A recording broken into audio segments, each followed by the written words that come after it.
Seolah-olah ia telah menyatu dengan si Molly. Maklum sangat jauh antara pantai dan pegunungan. Terima kasih telah menonton di channel kami.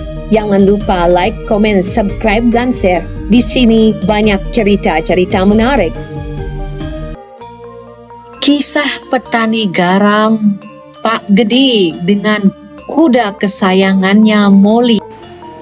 Kuda yang bernama Molly sangat dibutuhkan oleh Pak Gede untuk mengangkut hasil garam sehari-hari. Karena ia harus mengangkut garam itu sangat jauh untuk bisa lancar dipasarkan.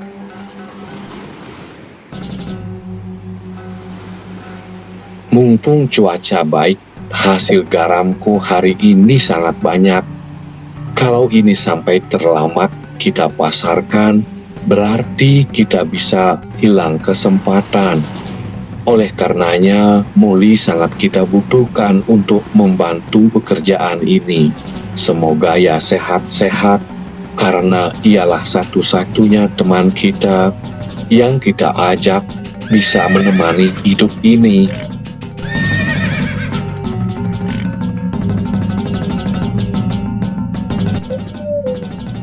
Pak Gede sudah menganggap kuda Molly adalah bagian dari keluarganya.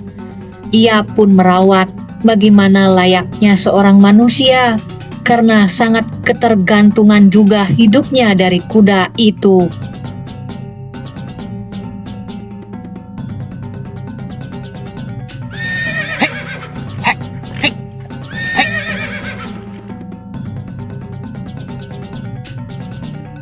Molly harus mengangkut beban yang harus ia bawa, karena ia menyadari disayangi oleh majikannya. Dengan tulus ikhlas, ia melakukan tugas ini dengan baik.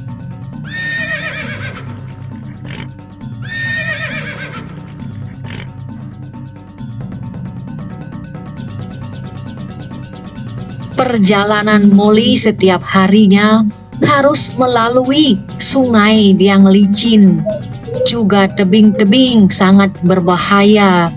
Tak jarang juga ia harus melewati bebatuan, tetapi semua bisa dilakukan dengan baik karena ia sudah terbiasa melalui medan itu. Ia sangat hati-hati dan tahu di mana tempat-tempat berbahaya dan ada lumut serta batu yang licin.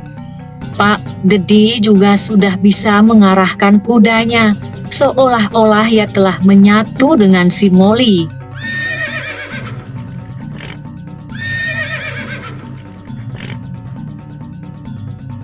Untuk menjangkau daerah-daerah pedalaman, Pak Gede juga harus melalui sawah-sawah yang luas, karena di sanalah terkonsentrasi penduduk yang memerlukan garam. Maklum sangat jauh antara pantai dan pegunungan. Itulah salah satu trik Pak Gede untuk menjual garamnya agar bisa laris. Pak Gede sedang berpikir keras bagaimana cara memasuki kampung yang sangat jauh, yang jarang bisa dijangkau oleh orang-orang atau pedagang garam lainnya. Karena ia tidak memiliki kuda, Pak Gede memiliki kuda sehingga kelebihan ada pada dirinya. Ia dapat menjangkau daerah yang lebih luas di daerah-daerah pedalaman. Sukses perjalanan Pak Gede, dan setelah itu ia pun kembali ke pantai mencari garam jual ke kampung-kampung yang telah ia ketahui tempatnya sekarang.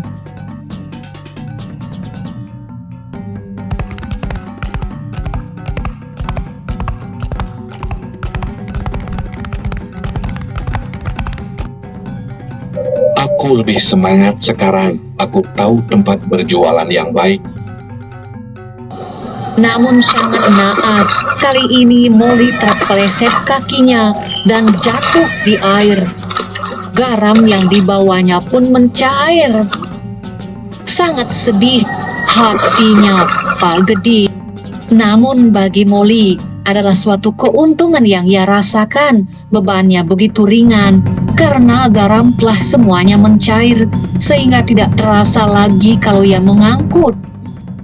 Kasihan sekali nasibmu, Molly. Akan aku urut kakimu dan akan kuberikan makanan yang enak agar kau bisa bertambah segar dan sehat kembali. Pak Gede pun ingin menutup kerugian yang pernah ia alami karena garamnya banyak yang tenggelam. Kini ia berusaha untuk memberikan beban yang lebih berat kepada kudanya Molly, agar apa yang ia pernah lakukan dan merugi agar tertutupi. Namanya saja ilmu dagang, ia pasti selalu ingin untung. Kini beban Molly semakin berat karena sebelumnya ia telah menghilangkan sebagian dari keuntungan Pak Gede. Molly merasa melangkah lebih berat daripada biasanya karena beban yang ia bawa jauh dari biasa-biasanya. Ia pun mengeluh dalam hatinya, tetapi sesungguhnya ia tak mau mengatakan kepada majikannya ia melakukan pekerjaan itu.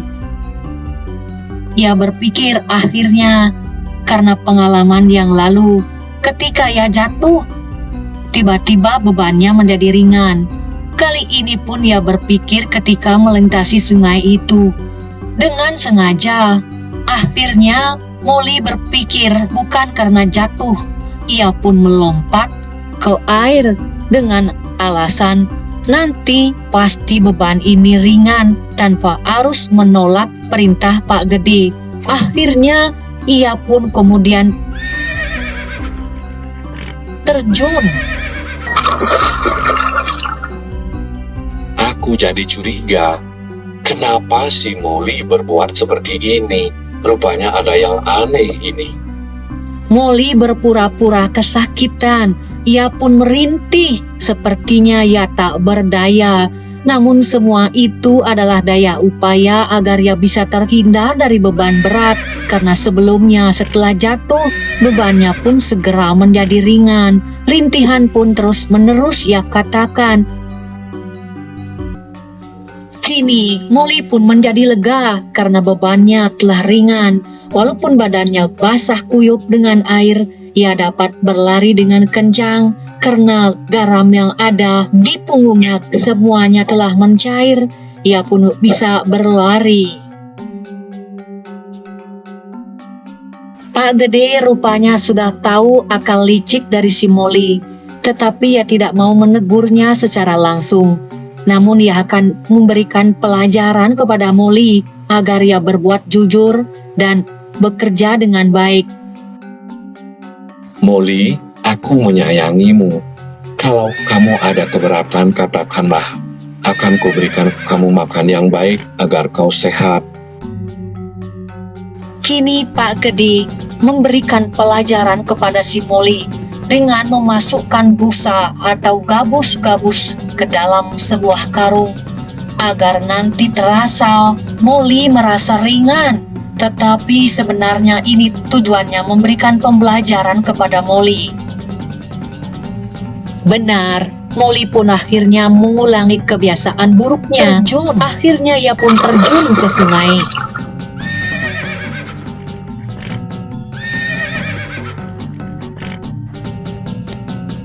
Namun kali ini hal yang berbeda, bukannya menjadi ringan, justru menjadi berat bebannya karena busa spol itu dan gabus itu menyerap banyak air. Ia pun tidak bisa berjalan.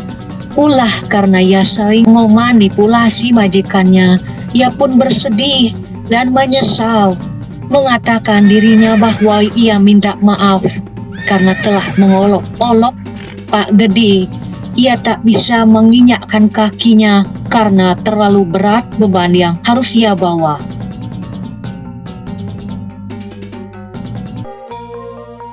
Molly, aku sebenarnya tahu apa yang kau lakukan. Tetapi mulai sekarang, berterus teranglah kamu kepada diriku. Kalau memang kau merasa sangat berat, katakanlah aku juga mengerti. Bukankah aku sayang kepada dirimu? Berbuatlah jujur, berbuatlah yang berterus terang. Karena kalau kamu tidak jujur, kamu akan celaka.